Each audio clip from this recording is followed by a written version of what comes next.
ସତରେ ଆଜ୍ଞା, ବାପା ମାଙ୍କ ଶାସନ ପିଲାମାନଙ୍କ ପାଇଁ ନିହାତି ଜରୁରୀ ଅଟେ। ସେଦିନ ସହରରୁ ପାଠପଢ଼ା ସାରି ଘରକୁ ଫେରୁଥାଏ।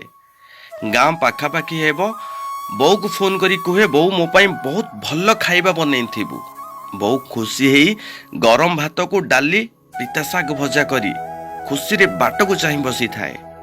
ବସ୍ରୁ ଓହ୍ଲେଇ ଗୋଡ଼ ହାତ ଧୋଇ ଖାଇବାକୁ ବସିଗଲି।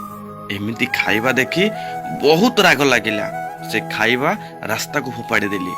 ବାପା ରାଗରେ ଚାପଡ଼ାଟେ ମାରିଲେ। ମୁଁ ନ ଖାଇ ଶୋଇ ପଡ଼ିଲି।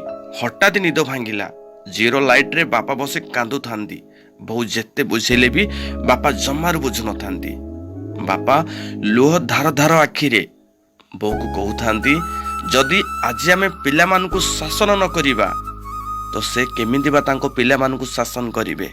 ସତରେ ଆଜ୍ଞା, ବାପା ମାଙ୍କର ଶାସନ ପିଲାମାନଙ୍କୁ ନିହାତି ଜରୁରୀ ଅଟେ।